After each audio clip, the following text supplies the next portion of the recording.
There's still no deal to avoid the so-called fiscal cliff, but talks between President Obama and congressional leaders are scheduled tomorrow. If no deal is reached, taxes will go up for nearly every American and steep spending cuts will kick in January 1st. So what should we expect? Will a deal be reached? Mark Holmberg offers his take on what our representatives are likely to do and who will end up paying. Here's his report and commentary. So here's my first prediction for 2013. We really won't fall over the fiscal cliff come Monday at midnight, but we'll drive right over the edge and magically float like Wile E. Coyote does.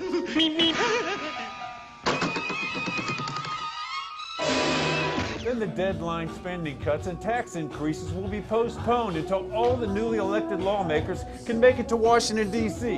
and meet all their new friends. And then we'll have weeks of each side blaming the other. You know, the usual. And in just a few days, we'll reach the limit of our debt ceiling. And that, too, will be dealt with by vigorous postponement, just like last year. And then our wondrous leaders will agree to raise the debt ceiling. I mean, it's not like any of us have a debt ceiling, right? And after much huffing and puffing, they'll reach deep down for a compromise. Deep down in our pockets, that is. We'll be told we have no choice, which is true.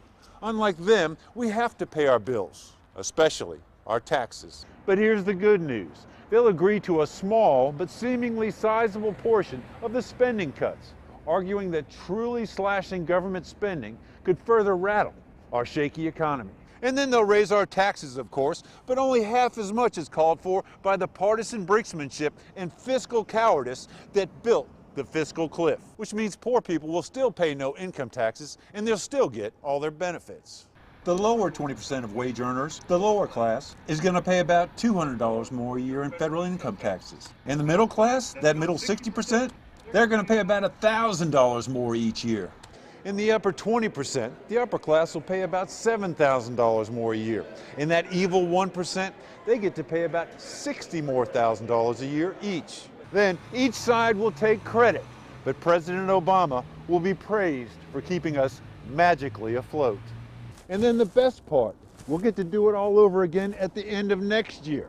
But look, don't try this kind of fiscal management at home. You'll wind up sleeping out here or in jail. That's my take. I'd love to hear yours on WTVR.com.